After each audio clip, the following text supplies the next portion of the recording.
Selamat pagi buat anak-anak kami. Sekarang kita melanjutkan materi pembelajaran kita pada mata pelajaran KUG atau Konstruksi Utilitas Gedung kelas 11 DPIB, Desain Pemodelan Informasi Bangunan. Materi yang kita bahas kali ini adalah mengidentifikasi proyeksi ortogonal dalam gambar bangunan. Baik, untuk lebih jelasnya kita langsung masuk pada materinya. Pertama yang kita bahas adalah mengidentifikasi proyeksi ortogonal dalam gambar bangunan. Yang pertama, pengertian dan fungsi gambar proyeksi ortogonal. Sebelum kita masuk pada fungsi gambar, pertama kita harus mengetahui pengertian dari proyeksi ortogonal. Yang pertama, proyeksi ortogonal merupakan cara menggambarkan objek dengan menampilkan dua dimensi, misalkan hanya panjang dan ketinggian objek benda saja tanpa menggambarkan lebarnya. Jadi di dalam proyeksi ortogonal ini adalah cara menggambar objek dengan menampilkan dua dimensi. Tadi dia membuat satu contoh, misalnya hanya panjang dan ketinggian objek benda tertentu. Lalu yang dimaksud dengan gambar proyeksi ortogonal merupakan gambar proyeksi yang sering digunakan dalam pembuatan gambar kerja. Gambar ini merupakan dasar menggambar teknik untuk menyatakan bentuk dan ukuran suatu objek atau benda. Jadi di dalam gambar proyeksi ini adalah gambar proyeksi yang sering digunakan dalam pembuatan gambar kerja, dan ini merupakan dasar di dalam menggambar teknik, di mana tujuannya untuk menyatakan bagaimana bentuknya dan juga bagaimana ukuran suatu objek yang kita akan buat.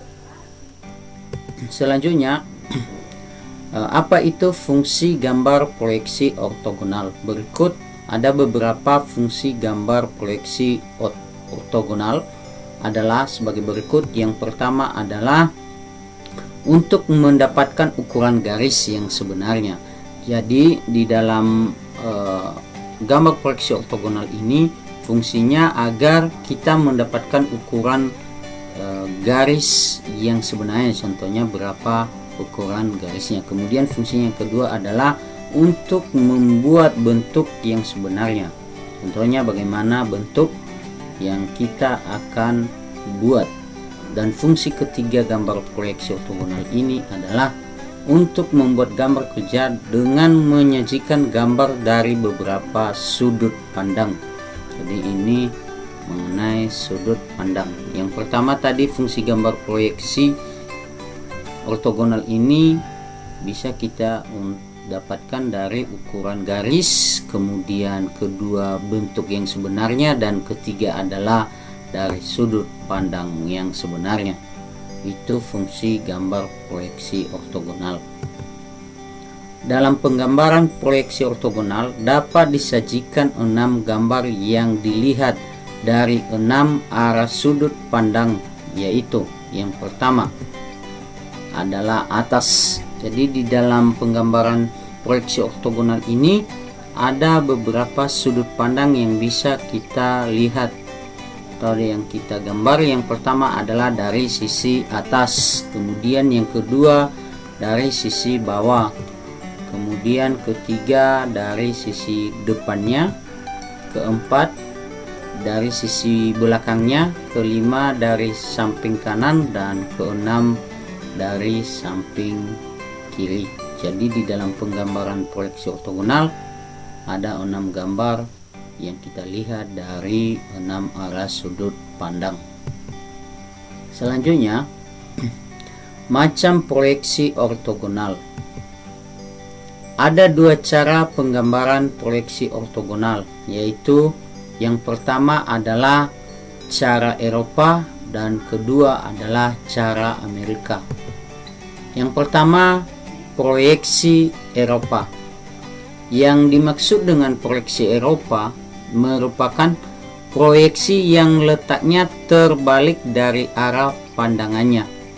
Proyeksi Eropa disebut juga proyeksi kuadran pertama karena pandangan depan suatu benda diletakkan pada sisi kuadran pertama. Sistem Eropa banyak digunakan untuk gambar bangunan, baik sipil maupun arsitektur. Itu yang dimaksud dengan proyeksi ortogonal. Sementara proyeksi Amerika adalah proyeksi yang letak bidangnya sama dengan arah pandangannya. Jadi dibedakan ya. Kalau proyeksi Eropa tadi letaknya terbalik dari arah pandangannya. Sementara di dalam proyeksi Amerika letak bidangnya sama dengan arah pandangannya. Jadi dari kedua hal ini, dari kedua proyeksi ini, mereka memiliki perbedaan. Kalau Eropa tadi letaknya terbalik dengan arah pandangannya, sementara kalau proyeksi Amerika letak bidangnya sama dengan arah pandangannya. Untuk lebih jelasnya nanti mungkin ada gambar bagaimana itu proyeksi Eropa dan juga Amerika. Proyeksi Amerika disebut juga proyeksi kuadran ketiga. Kalau Eropa tadi kuadran pertama, sementara kalau proyeksi Amerika adalah kuadran ketiga. Dikarenakan pandangan depan suatu benda diletakkan pada posisi kuadran ketiga. Jadi itu perbedaannya dari proyeksi Eropa dan juga proyeksi Amerika. Sistem Amerika lazim digunakan untuk gambar teknik. Penggambaran benda dengan proyeksi Amerika lebih mudah daripada proyeksi Eropa. Di garis bawah ya, lebih mudah daripada proyeksi Eropa. Jadi penggambaran benda baik itu dalam proyeksi Amerika maupun Eropa, proyeksi Amerika ini lebih mudah dibandingkan dengan proyeksi Eropa, karena posisi pandangan atas berada di atas pandangan depan dan pandangan kanan berada di samping kanan pandangan depan. Itu kalau sistem Amerika. Kalau sistem Eropa tadi banyak digunakan itu pada bangunan, baik itu sipil maupun arsitektur. Dengan demikian, melalui gambar proyeksi Amerika, kita lebih mudah membayangkan bentuk asli benda secara 3 dimensi dari proyeksi Eropa. Jadi di dalam proyeksi Amerika ini kita lebih mudah membayangkan bagaimana itu bendanya secara 3 dimensi. Tentu anak-anak kami tahu itu bagaimana bentuknya. Kalau 3 dimensi bisa mendapatkan 3 sisinya atau dimensinya. Selanjutnya, contoh gambar proyeksi Eropa. Nah, tadi kita berbicara pengertian dari proyeksi Eropa, lalu kita bertanya bagaimana sih salah satu contoh dari proyeksi Eropa. Ini salah satu contoh gambar proyeksi Eropa. Bisa kita lihat bersama bagaimana hasilnya dengan dimensinya. Kita bisa lihat posisi depannya, pandangan dari atasnya bagaimana, dan pandangan dari sebelah kirinya. Dan kalau yang ini adalah ini dari sisi dimensinya. Itu contoh gambar proyeksi Eropa. Coba kita bandingkan dengan contoh gambar proyeksi Amerika. Nah, berikut salah satu contoh proyeksi Amerika. Ini posisinya dalam 3 dimensinya, 3 sisi kita bisa lihat, dan ini pandangan atasnya, depannya, dan juga sebelah kanannya. Jadi ada sedikit perbedaan antara proyeksi Eropa dengan proyeksi Amerika. Selanjutnya, proyeksi ortogonal pada gambar bangunan.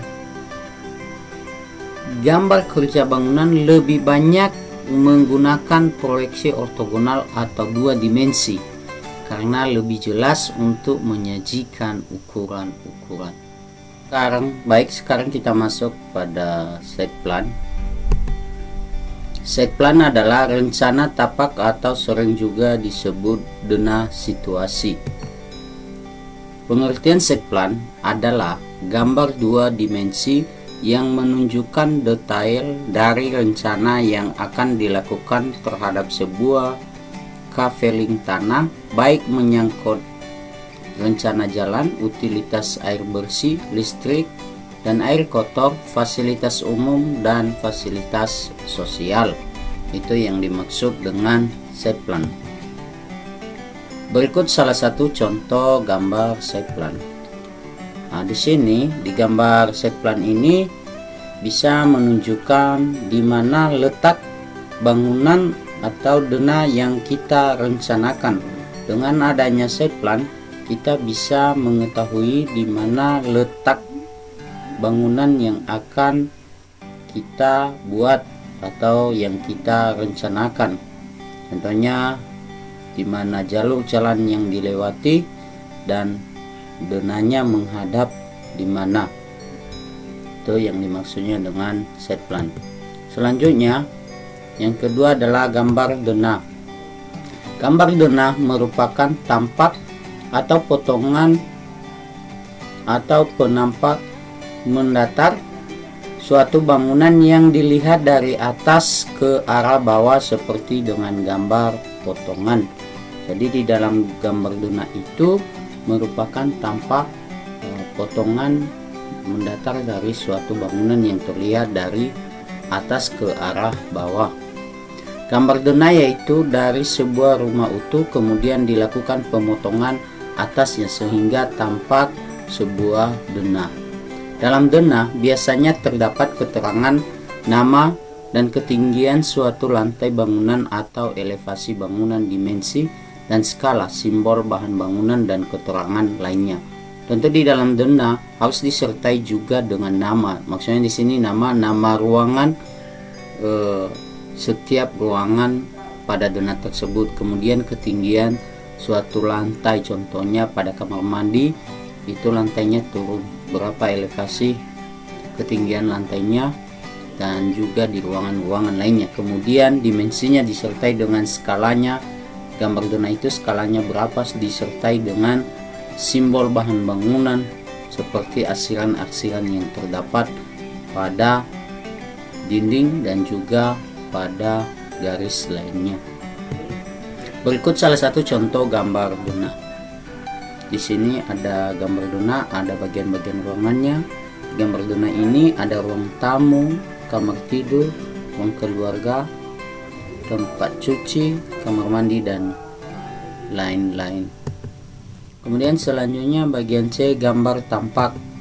Gambar tampak atau sering disebut juga gambar fasad yang merupakan gambar yang dibuat sebagai wujud penglihatan mata terhadap bangunan secara tegak lurus, misalnya tampak muka, tampak samping, maupun tampak belakang. Itu maksudnya tampak. Berikut salah satu contoh gambar tampak. Ini gambar bangunan ini tampak depan, ini contoh gambar tampak dari depan. Selanjutnya adalah gambar potongan. Gambar potongan adalah gambar yang berupa pandangan penampang bangunan atau konstruksi arah tegak sesuai dengan notasi petunjuk arahnya. Berikut salah satu contoh gambarnya. Ini contoh gambar potongan AA yang dipotong dalam bangunan tersebut. Contohnya di bagian pertengahan bangunan sehingga nampak semua detail-detail dari bawahnya sampai ke atasnya. Selanjutnya bagian E, gambar detail. Maksudnya gambar detail konstruksi merupakan gambar untuk memperjelas suatu detail pemasang material konstruksi tertentu yang diperlukan. Jadi gambar detail ini merupakan gambar untuk memperjelas, contohnya bagaimana ukuran-ukuran terkecilnya bisa kita melihat bagaimana detail-detail di dalam bangunan yang kita akan buat. Berikut salah satu contoh detail fondasi. Di sana kita bisa mengetahui berapa lebarnya, berapa kedalaman fondasinya, dan bagaimana ketebalan batu kosongnya, juga urugan pasir disertai dengan pembersihan di dalam slope-nya. Dan Bagian F, gambar instalasi atau utilitas. Maksudnya di situ utilitas bangunan suatu kelengkapan fasilitas bangunan yang digunakan untuk menunjang tercapainya unsur kenyamanan, kesehatan, keselamatan, kemudian komunikasi dan mobilitas dalam bangunan.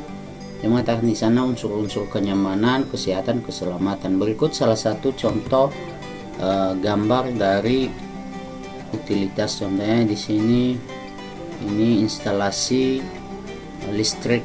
Ini di dalam rumah perlu yang adanya instalasi listrik untuk menambah kenyamanan dan juga penerangan di dalam suatu bangunan tersebut.